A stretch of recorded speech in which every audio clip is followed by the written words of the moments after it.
These VR refuse children, ये शरणार्थी बच्चे थे। When partisan between India and Pakistan वास डिक्रीज, जब भारत और पाकिस्तान के विभाजन का आदेश हुआ। Hundred of thousand of people pulled up their roots and changed their residences, तो लाखों लोगों को विवश होकर अपने पूर्वजों के बसाए हुए मकानों और सामान को उठाना पड़ा। 9 million people left Pakistan and come to India, 90 lakh लोगों ने पाकिस्तान छोड़ा। Driven by the fear of religious fanaticism, और धार्मिक भय के पागलपन से भारत आए। They were poor people to start with, वहां से चलते समय वे बहुत गरीब व्यक्ति थे। They were poorest as they began their long trek, और जब उन्होंने अपनी लंबी पैदल यात्रा की तब वे और अधिक गरीब हो गए। For all they could carry, क्योंकि उनके पास थोड़ा सा was a bit of food and a few belongings, भोजन और थोड़ा सा सामान था। Soon they were out of food, शीघ्र ही उनका भोजन समाप्त हो गया। A few days after they started, अपनी यात्रा आरंभ करने के कुछ ही दिनों बाद दे विगेंस of fall by the wayside from the weakness of hunger and death where they fell, भूख की कमजोरी के कारण रास्ते में ही गिर गए और जहां गिरे वहीं मर गए। The children selling basket were son and daughters of this refuge, टोकरी बेचने वाले बच्चे इन शरणार्थियों के पुत्र पुत्रियां थे। दे और their parents of relative and gathered in the cities, वह या उनके माता पिता या रिश्तेदार नगरों में इकट्ठे हो गए। सेटिंग अप स्टॉल, छोटी छोटी दुकानें लगाई। मैन्युफैक्चरिंग सिंपल आर्ट्स, छोटी छोटी वस्तुएं बनाई। Daring to make a living in market already over crowded, उन्हीं बाजारों में जो पहले ही व्यापारियों से भरे पड़े थे। They live in cloth and grass sets that lined the streets, अपनी जीविका कमाने की कोशिश की। कपड़े या घास का छप्पर सा बनाकर वह गलियों तथा सड़कों पर किनारे रहने लगे, सड़कों के किनारे रहने लगे। The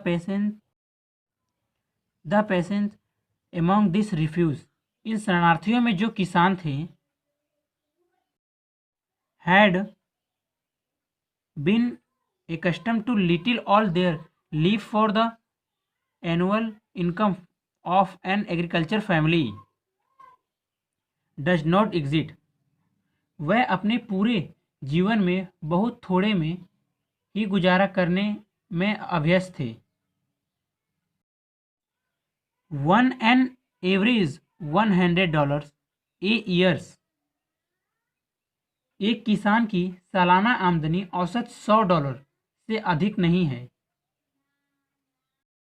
the average unskilled labours make 30 sent a day और लेस देन $2 ए वीक, साधारण श्रमिक की औसत आय प्रतिदिन 30 सेंटे या प्रति सप्ताह $2 से भी कम थी। There is one meal a day an onion, दिन भर में उन्हें एक बार भोजन मिलता था। A piece of bread, a bowl of pulse with milk, perhaps a bit of goat cheese, जिसमें एक प्याज, एक रोटी और एक कटोरा दाल तथा मट्ठा और शायद बकरी के दूध के पनीर का टुकड़ा होता था। No tea, no coffee, no fat, no sweet, no meat. चाय, कॉफ़ी, चर्बी, मिठाई या मांस बिल्कुल नहीं मिलता था। $100 a year is not $2 a week। $100 प्रति वर्ष एक सप्ताह में $2 भी नहीं होते थे। Yet even that small amount is hard to earn by selling basket to people too poor to buy them। फिर इतनी छोटी सी रकम गरीब लोगों को टोकरियां बेचकर कमाना बहुत कठिन है। That no doubt is the reason। निसंदेह यही कारण है कि these little children decorated on me like locusts। ये छोटे बच्चे मेरे ऊपर टिड्डी दल के समान टूट पड़े। I am American was doubtless the most promising market they had see. बच्चों ने मेरे विषय में सोचा कि अमेरिकन होने के नाते मैं अवश्य ही एक धनी ग्राहक होऊंगा। I bought on tiny basket for if few anna. कुछ आनों में मैंने एक टोकरी खरीदी। Fruit basket for a bit more. दूसरी कुछ अधिक पैसे में फल की टोकरी। A beautiful waste paper basket for ₹1। ₹1 में एक सुंदर टोकरी कूड़े के लिए। A lovely sewing basket for ₹1। ₹1 की एक सुंदर सिलाई टोकरी। A few fans for a anna और 2 आना पीस। एक एक या दो दो आने के कुछ पंखे। My arms were filled. मेरे हाथ भर गए।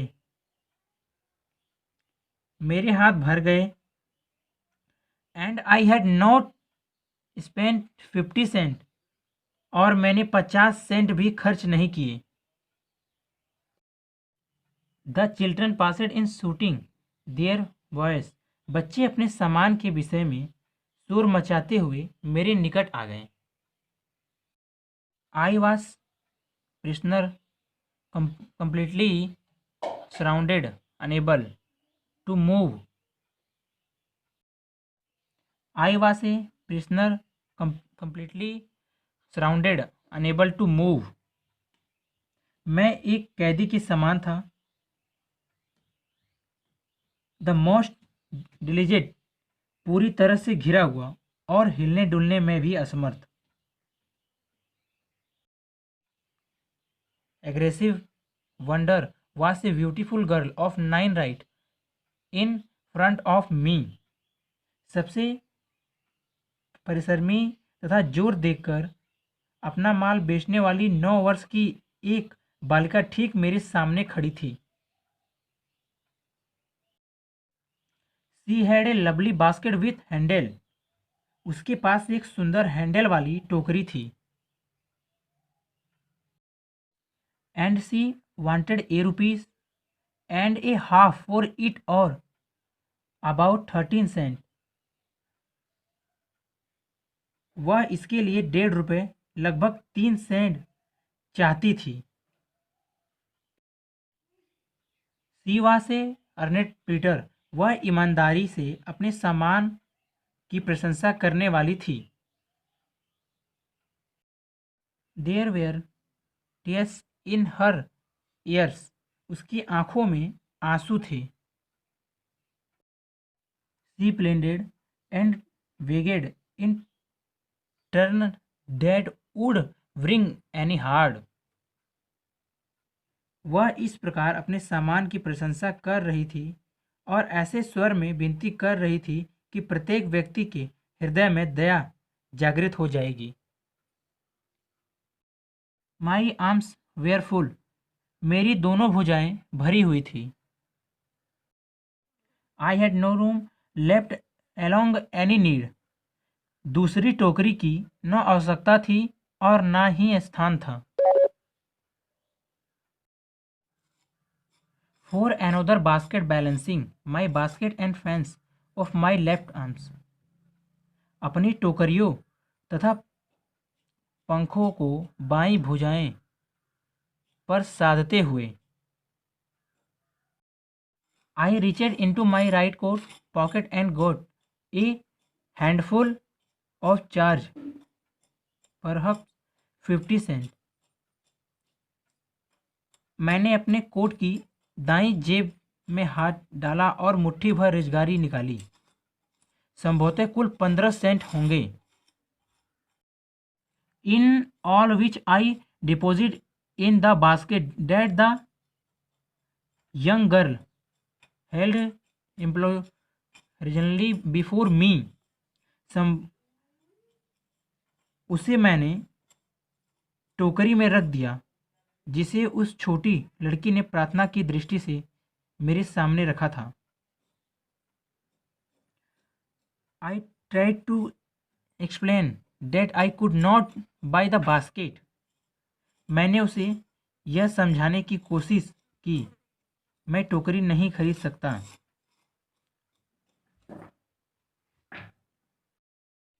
But extended the gratuity as a substitute, किंतु उसे खरीदने के स्थान पर मैं उसे एक उपहार दे रहा था।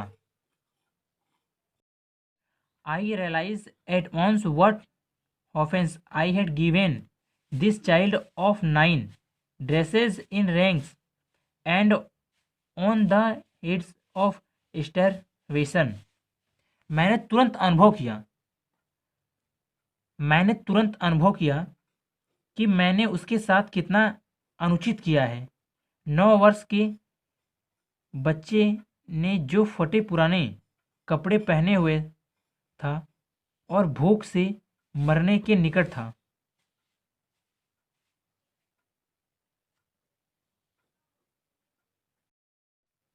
recede into the basket and with all the pride and graces of a lady, अपनी टोकरी ऊपर उठाई, अपना हाथ टोकरी में डाला और एक स्त्री में जो गौरव तथा लज्जा होती है, handed the money back to me, उसके साथ मेरा धन मुझे लौटा दिया। There was only one thing I could do, अब मैं केवल एक ही कार्य कर सकता था। आई बॉट द बास्केट, मैंने टोकरी खरीद ली। सी वीपेड हर ईयर्स, उसने अपनी आंखें पोंछी। स्माइलेड, मुस्कुराई। And dashed down the platform, और प्लेटफॉर्म से नीचे कूद गई। Headed for some grass hut that would have at least 30 cents that night, तथा घास भूस की झोपड़ी की ओर चल दी जिसके सदस्यों को आज रात कम से कम 3 मिलेंगे ही। I told this story to Prime Minister Pandit Jawaharlal Nehru, मैंने ये कहानी प्रधानमंत्री पंडित जवाहरलाल नेहरू को सुनाई। I told him it was one reason I had fallen in love with India, मैंने उन्हें बताया कि यही एक कारण है जिससे मैं भारत से प्यार करने लगा। The people I saw in India, मैंने भारत के लोगों को देखा। Those in the village us will us this in high official have what pride and lively sense of decency and citizenship, गांव में रहने वाले को भी और उच्च पद वाले व्यक्तियों को भी उनमें गौरवशालीनता एवं उच्च नागरिकता की भावनाएं थी। They also have a patience for independence, उनमें स्वतंत्रता के प्रति बड़ी तीव्र इच्छा थी। The beautiful child worth in secular and probability, undereducated in birth, grammar, and manner, had given me a glimpse of the worn soul of India. इस सुंदर बच्चे ने, जो गंदे वातावरण और गरीबी में पैदा हुआ था तथा सही भाषा और आचरण से अनभिज्ञ था, मुझे भारत के लोगों की महान भावनाओं की झलक दे दी। वीडियो अच्छी लगी तो लाइक शेयर कमेंट करें और नेक्स्ट वीडियो के लिए चैनल को सब्सक्राइब जरूर करें। Thank you for watching.